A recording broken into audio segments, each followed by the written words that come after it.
संसार में भौतिक पद पदार्थ की प्राप्ति भी बिन विश्वास और बिन पुरुषार्थ के नहीं होती।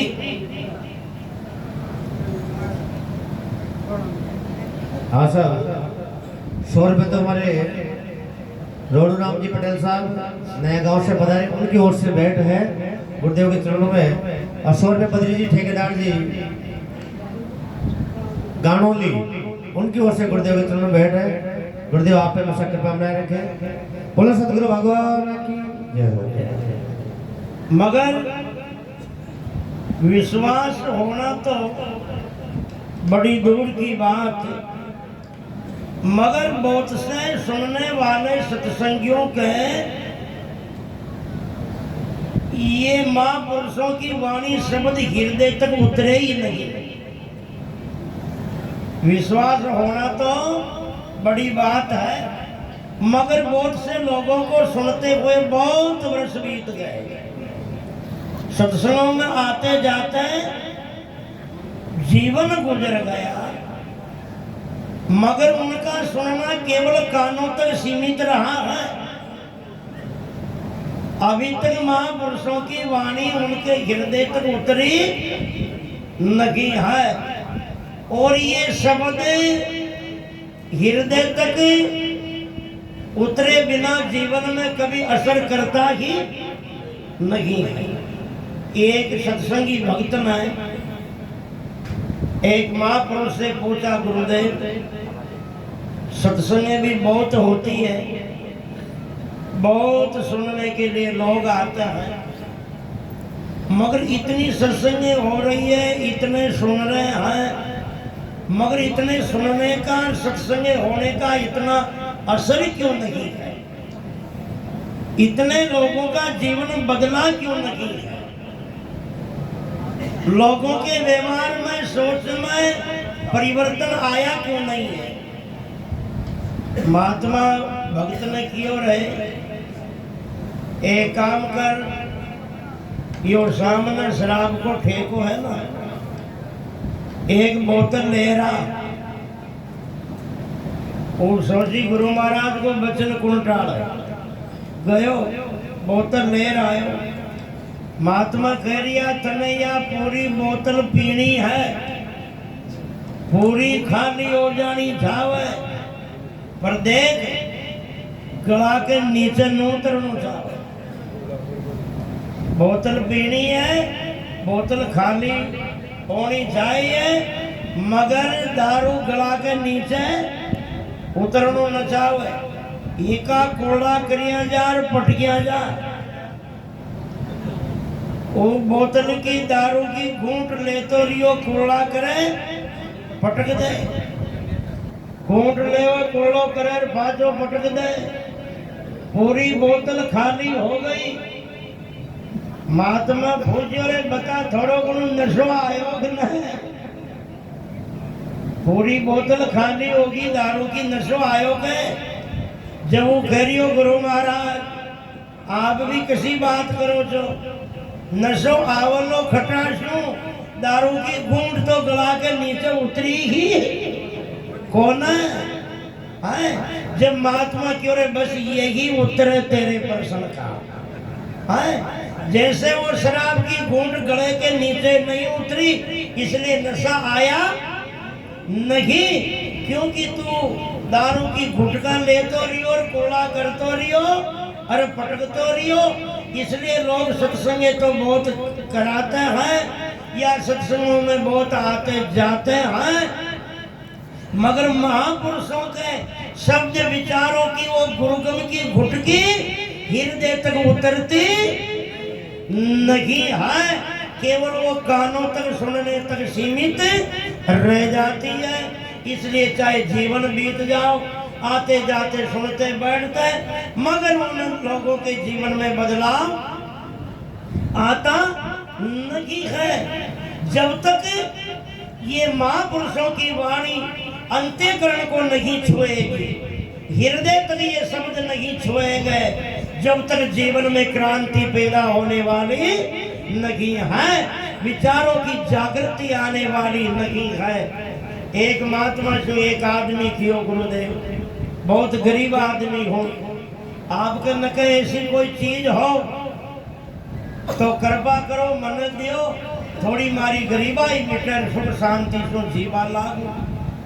महात्मा कियो रे, सामने वो ताकना, एक बार लोहा की डिब्बी रखी है और वो लोहा की डिब्बी में पारस है, और पारस में यही करामात है जी, लोहा का टच करा जो ही सोनू हो जावे।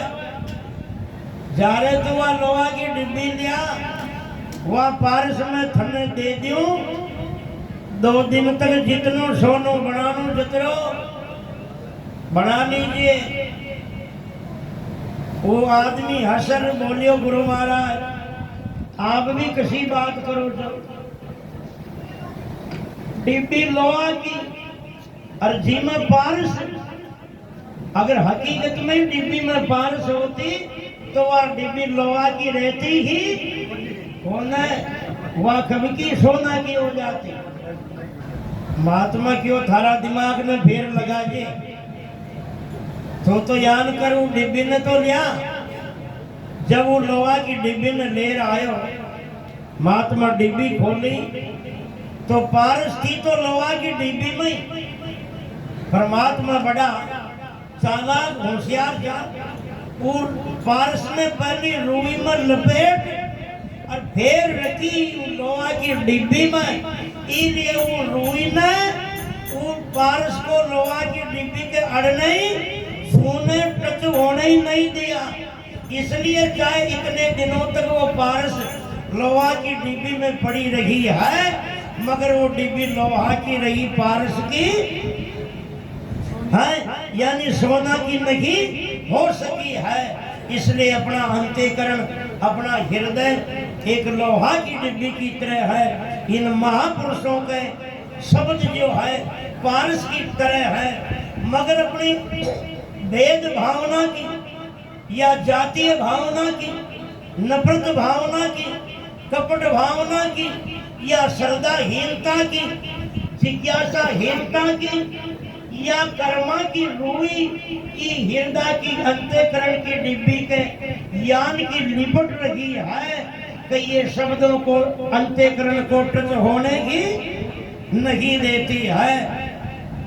इसलिए चाहे इतने दिनों तक या बहुत वर्षों तक सत्संग में आ रहे हैं, जा रहे हैं, सुन रहे हैं, बैठ रहे हैं, मगर हमने बहुत से लोगों को देखा, कोई तो बैठते बैठते सुनते आते आते अरे बूढ़े होने में जिंदगी समाप्त होने जा रही है, और दुर्व्यसन छोड़ना तो दूर की बात, जीवन में सुधार होना तो बड़ी बात।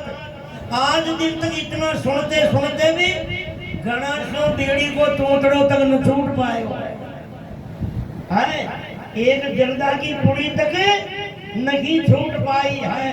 वैसे के वैसे लक्षण, वैसे के वैसे आचार विचार, वैसा का वैसा रहना है, वैसा का वैसा ढंग।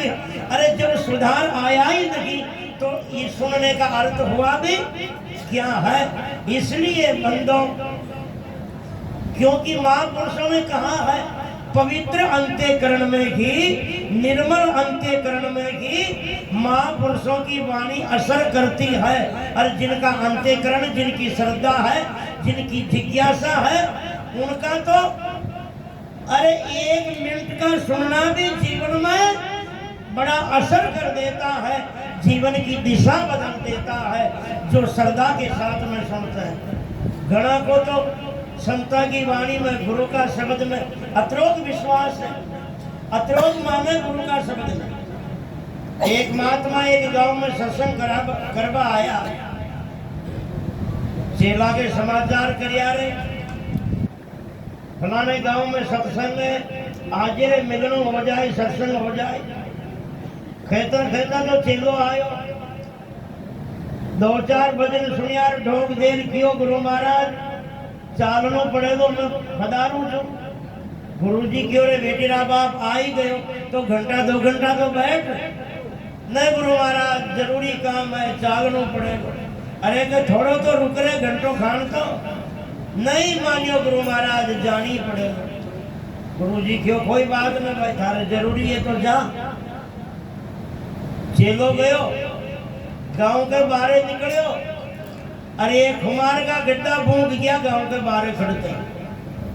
चेला ने विचार करियो के सूण खराब हो गया बड़ा, तो गड्ढा फूंक गया तो सूण तो खराब हो गया, हो सके रास्ता में कहीं बिगड़ हो जाओ। उठा सुई भाजो बावड़ियो चेलो तो सत्संग में हार बैठियो। गुरुजी खैरिया रे चलतो गियो जो रे भाजो क्या ना आयो। वो खैरियो गुरु महाराज कहीं करूं गियो तो जो काम तो जरूरी तो जाबो। गांव के बाहर निकली और गड्ढा फूंक गया जो। मैं विचार करियो कि सूण खराब हो गया, कहीं बिगन हो सके जो फाचक बाउड़ जाओ जो फाचो आ गयो मत। जब गुरुजी क्यों के बेटी का बाप फिर तो मशू तो वो कुमार का गड्ढा ही छोका रहे। महाराज तो वो कुमार का गड्ढा ही छोका।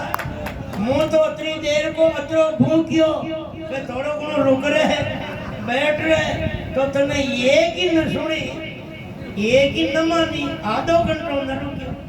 अरे वो कुमार का गड्ढा फूंक गया जिमी तू फाचो बावड़ आ गयो तो मारे भूख बाशु तो वो गद्दा को भूख बोई छोको तो माशु तो तू गद्दा नहीं ज्यादा मान है।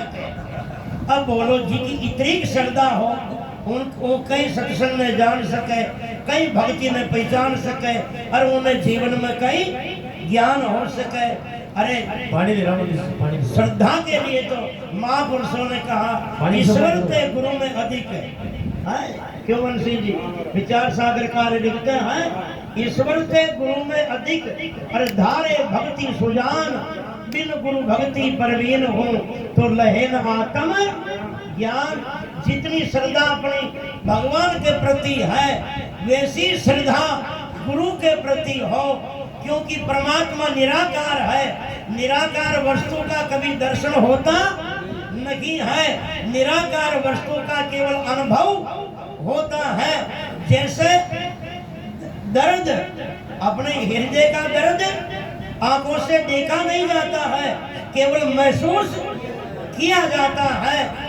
क्योंकि बाहर लगी हुई चोट आंखों से दिखती है या तन में लगी हुई चोट आंखों से दिखती है, मगर मन की वेदना, मन की पीड़ा, मन का दर्द केवल महसूस किया जाता है, देखा नहीं जाता है। इसलिए परमात्मा निराकार होने से दर्शन का विषय नहीं है, क्योंकि दर्शन जड़ वस्तुओं का, भौतिक वस्तुओं का होता है, निराकार वस्तु का केवल अनुभव होता है।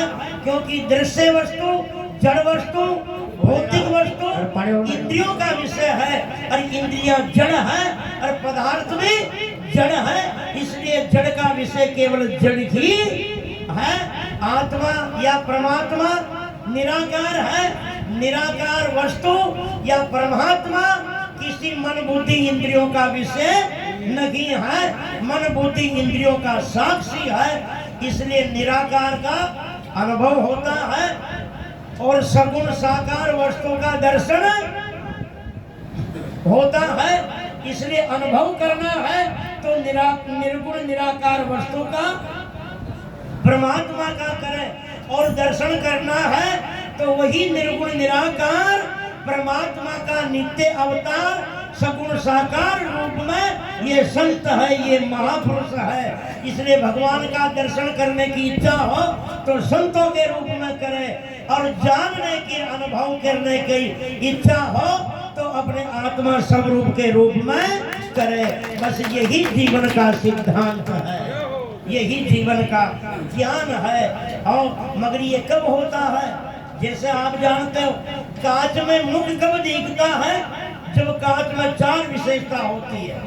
पहले नंबर में कांच सांप हो, दूसरे नंबर में कांच सीधा हो, और तीसरे नंबर में जहाँ मुख देके जा उजाला हो, और चौथे नंबर में देखने वाले की आंखें भी सलामत हो।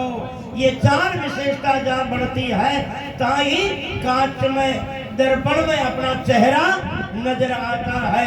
ऐसे ही पहले नंबर में कांच का साफ होना, यानी शास्त्रीय भाषा में मल दोष का हटना है, और कांच का सीधा होना, क्योंकि ये मन अनादिकाल से प्रतिकूल है। प्रतिकूल है कहते हैं जगत की ओर भागने को, इंद्रियों के द्वारा पंच विषयों की ओर आकर्षित होकर के ये मन बाहर की ओर ही सदा देखता है, बाहर की वस्तुओं में ही आसक्त होता है, बाहर की वस्तुओं का आकर्षण ही इनको चंचल करता है, क्योंकि वस्तुएं अनंत है। और एक वृत्ति जब अनंत पदार्थों को देखती है तो वो अनंत रूपों में विभाजित होती है। इसी को वृत्ति का चंचलपना कहते हैं। जैसे हिलते कांच में कभी चेहरा नजर नहीं आता, पानी में कोई पत्थर डाल करके फिर अपनी छाया देखे तो वो छाया नजर नहीं आती। इसी तरह जब तक मन चित्त वृत्ति चंचल रहती है तब तक वो है अपने आत्मज्ञान पाने के योग्य नहीं होती है। वो परमात्मा की भक्ति के को पाने की अधिकारी नहीं होती है।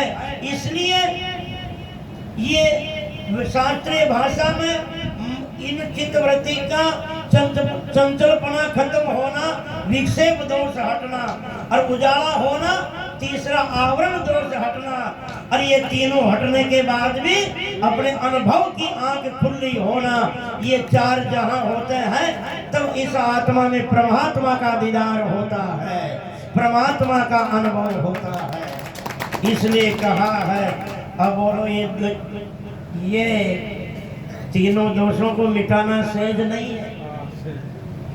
तीनों दोषों को मिटाना सहज नहीं है। वेदों में 1,00,000 मंत्र है। 1,00,000 मंत्रों में जैसे 3 विभाग माने ना, कर्म का, उपासना का और ज्ञान का, ये 3 विभाग हैं।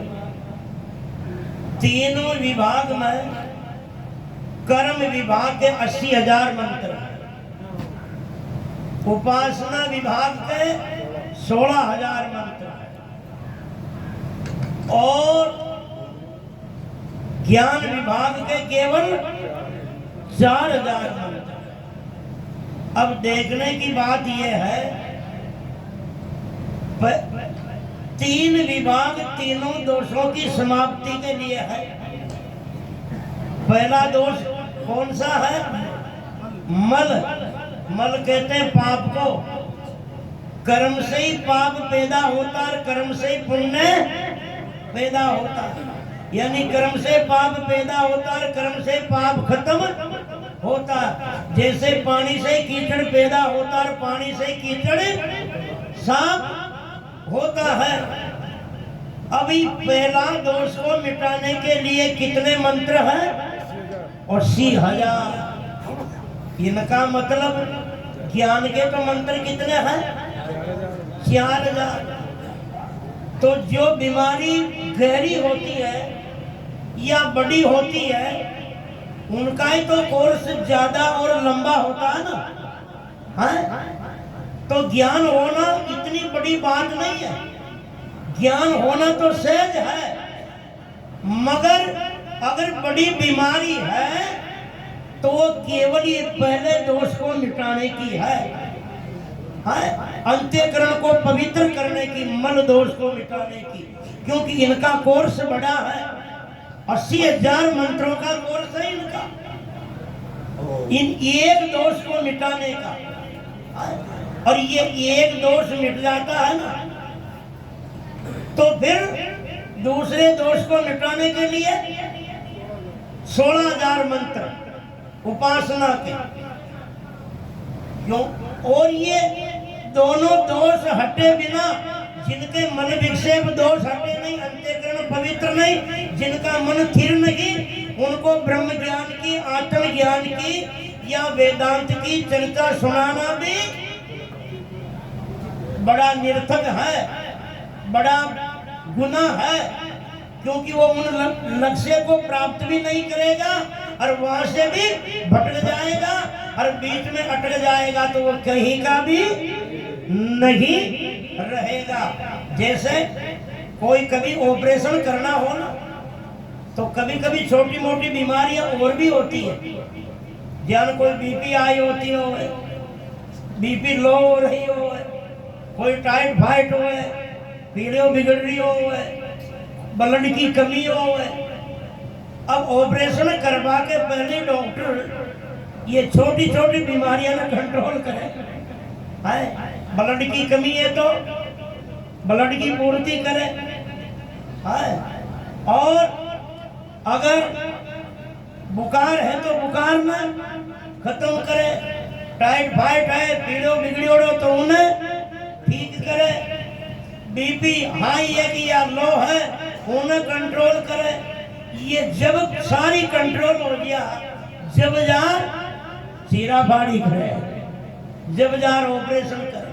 और ये पहली छोटी मोटी बीमारियां ने ठीक या कंट्रोल करिए बिना डायरेक्ट ही ऑपरेशन शुरू कर दे तो ऑपरेशन चला है मरनो पड़े। इसलिए घना ज्ञान सुना वाला ने ये छोटी मोटी बीमारियां तो कंट्रोल करी और डायरेक्ट कनिष्ठ लोग नहीं वेदांत सुनाबो, ब्रह्म ज्ञान सुनाबो शुरू कर दियो। इसलिए वाशो तो ऑपरेशन चल ही न पाए, जो कहते ऊँट छट जाओ क्योंकि बचे ही को नहीं बात है, कहते ऊँट भाग जाओ या फिर सुनती रिएक्शन कर जाओ। अरे जलबो तो दूर की बात, वाशो तो सुनियो ही न जाओ। जी की बीपी लो है या हाई ये पहली चक्कर आता रहे उन्हें तो और कहनो सुनो तो बड़ी दोहरी बात है। इसलिए दूसरा दोष है विक्षेप, वो कैसे मिटता है? उपासना से।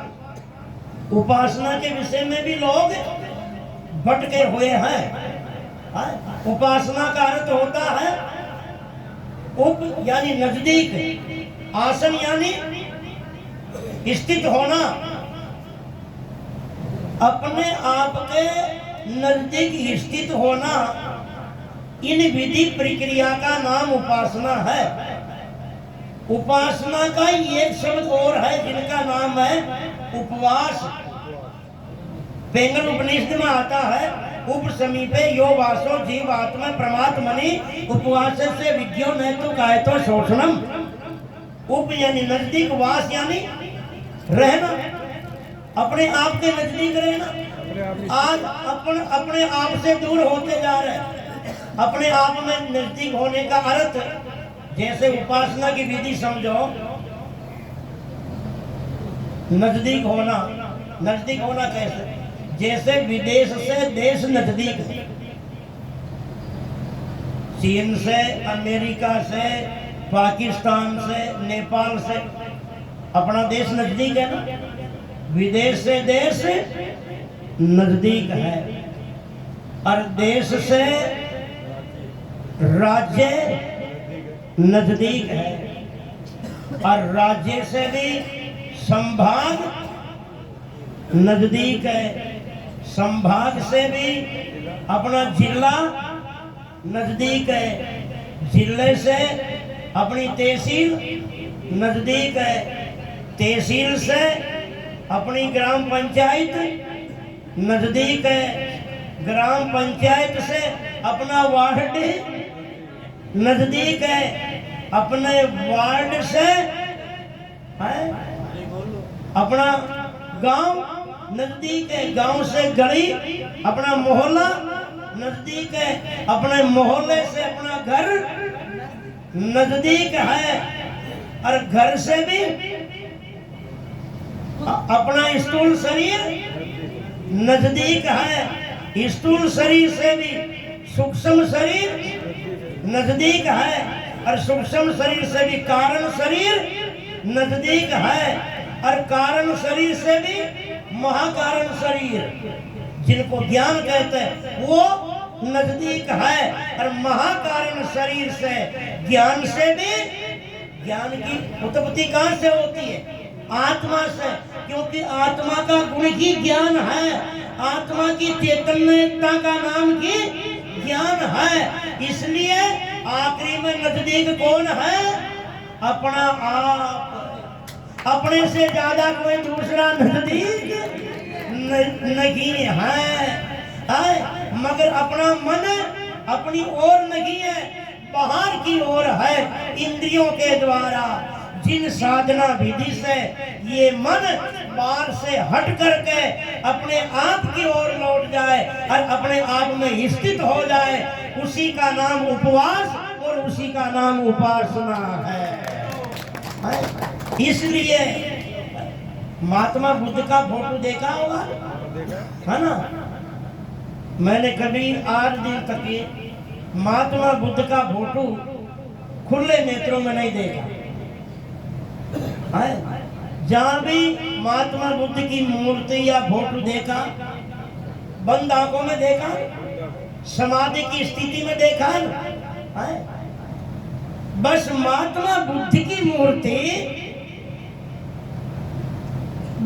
यही संकेत करती है, उनकी साधना की स्थिति यही संकेत करती है कि जितना बाहर की ओर रहोगे, बाहर की ओर देखोगे, उतने जंजाल में उलझते जाओगे, उतना ही प्रपंचों का बखेड़ा खड़ा होता जाएगा, उतनी परिस्थितियां, उतनी समस्या जीवन में खड़ी होती जाएगी।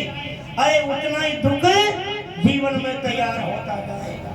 जितना प्राणी बाहर से सिमटकर अपने आप में स्थित रहेगा, अपने आप में लीन रहेगा, अपने आप में मौन रहेगा, बाहर से हट करके अपने आप में जुड़ेगा, उतना ही शांत रहेगा और उतनी शांति से रहेगा और उतना ही सुखी रहेगा और उतनी समस्या जीवन में कम होती जाएगी।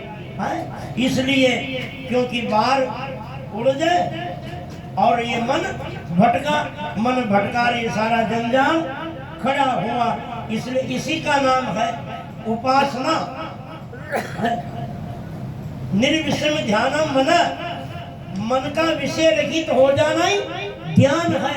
और विषय कोई अंदर नहीं है, विषय कोई अंदर नहीं है, सारे विषय बाहर है, क्योंकि सारे विषय प्राकृत है और प्रकृति बाहर है। इसलिए इन विषयों से हटना, विषयों से हटे बिना ये मन एकाग्र हो ही नहीं सकता। अनेकता से हट करके एकता में स्थिर हो जाना, बस इसी को ध्यान की भूमिका कही जाती है। तो ये है उपासना। और ये दोनों ही बीमारी ठीक हो गई ना, तो फिर ज्ञान होना तो बड़ा आसान है। हमने अष्टावक्र गीता में एक जगह उल्लेख पढ़ा था कि अगर सच्चा उत्तम अधिकारी हो और वास्तव में दोनों दोष हट गए हो और चार साधन संपन्न हो, तो पेट्रोल को भभकने में टाइम लगती है, मगर आत्मा का ज्ञान होने में देर नहीं लगती है। अरे कपूर को उड़ने में टाइम लगता है, होश के पानी को उड़ने में टाइम लगता है, फूल को मसलने में टाइम लगता है, मगर आत्मा की अनुभूति होने में देर नहीं लगती है। अरे राजा जनक ने तो केवल घोड़े की रकाब में एक पांव रखा था, दूसरा पांव उठाया तक नहीं, उतनी की देर में गुरु अष्टावक्र जी ने आत्मा की अनुभूति करवा दी है, आत्मा में परमात्मा का साक्षात्कार करा दिया है। मगर अष्टावक्र जैसे गुरु मिले और जनक जैसे चेला मिले, तब जाकर के ये होना संभव है। इसलिए केवल आखिरी में ज्ञान का निचोड़ तो वितराग है, 4000 मंत्र, और 4000 मंत्रों में भी ये मंत्र तो वाक्य हैं, मगर 4000 मंत्रों में भी महावाक्य कितने हैं? 4। आखिरी सार क्या है? 4 महावाक्य। अरे भाई गाय एक मन चारों खाओ, गाय भैंस चारों खाओ एक मन, जी को दूध कतरो पड़े 3 लीटर 4 लीटर, ज्यादा से ज्यादा 5 लीटर चारों खायो मन भर। और जी को सार कही है दूध कचरो 5 लीटर और उन्हें तपाओ तो 5 लीटर में आखिरी में घी माखन कचरो निकला है 5 लीटर में माखन कितनों को निकला है? हाँ, आधा किलो मान लो, आधा किलो। और फिर उन्हें भी तपाओ है और तपाओ तो घी कचरो को निकला है पाव या 300 ग्राम 400 ग्राम कहाँ 40 किलो और 40 किलो को अंतिम सार कहीं है 400 ग्राम 40 किलो को अंतिम सार 400 ग्राम है। इसलिए 1 लाख मंत्रों का 1 लाख साधना का अंतिम सार क्या है? 4 महावाक्य जिनमें और फिर ज्यादा जानने की गुंजाइश बचती ही नहीं है। 1 महावाक्य उपदेश करता है, बाकी 3 तो अपनी आत्मनिष्ठा की अभिव्यक्ति करता है। 1 महावाक्य जैसे लोगों ने कल्पना की अपना भगवान वैकुंठ में, उन्होंने कहा हमारा भगवान 7वें आसमान में, किसी ने कहा हमारा भगवान 21 ब्रह्मांड में, मगर फिर 4 महावाक्य में 1 महावाक्य ने कहा तत्वमसि ब्रह्म, यानी तू ही परमात्मा रूप है। तेरे से परमात्मा ना तो दूर है, ना कोई अलग है, ना कहीं और लोक में है, तू आत्मा ही परमात्मा है। एक बार कहना पड़ा उत्तम अधिकारी के लिए, एक बार कहा जिसमें अपने को निष्ठा हो गई है, विश्वास हो गया है। और 3 वाक्यों में तो वो बोल उठा अहम ब्रह्मास्मि, यानी मैं ही ब्रह्म हूँ। अयम आत्मा ब्रह्म, मैं आत्मा ही परमात्मा स्वरूप हूँ। प्रज्ञानमानंदम ब्रह्म, मैं आत्मा ही है, ज्ञान स्वरूप हूँ, ब्रह्म स्वरूप हूँ। यानी मेरे से परमात्मा ना तो कोई अलग है, ना कोई दूर है। आत्मा जो है वही हमारा परमात्मा स्वरूप है। मगर इसमें निष्ठा कब होती है? जब अपने आप में डुबकी लगती है। अपने आप से हटकर या अपने आप से ऊपर या दूर रहकर हम कभी भी अपने आप को या अपने आप में परमात्मा का साक्षात्कार नहीं पा सकते हैं। यही बात एक बार नरेना में दादू जी महाराज से अकबर ने पूछी थी कि हे गुरुदेव, 40 दिन तक अकबर नरेना में रहा, दादू जी महाराज के पास में सत्संग किया, और आखिरी में अंतिम प्रश्न अकबर का यही था कि गुरुदेव, ये आपने भी कहा, सब शास्त्र कहते, सब संत कहते परमात्मा व्यापक है, परमात्मा अखंड है, सब जगह है, तो उनकी व्यापकता का, अखंडता का प्रत्यक्ष में अनुभव कैसे किया जा सकता है कि हकीकत में परमात्मा व्यापक या अखंड है? दादू जी महाराज ने कितना सुंदर जवाब दिया अकबर को। पानी माई पेश कर और देखे दृष्टि उगार, जला बिंब सब भर रहा और ऐसा ब्रह्म निहार। हे अकबर, कोई बड़े तालाब में या कोई समुद्र के बीच में कोई अंदर डुबकी लगा के आंख खोल के अगर कोई देखता है, बोल उनके पानी कौन सी तरफ नजर आता है? जल के अंदर डूब के आंख खोल के देखता तो पानी कौन सी तरफ होता है?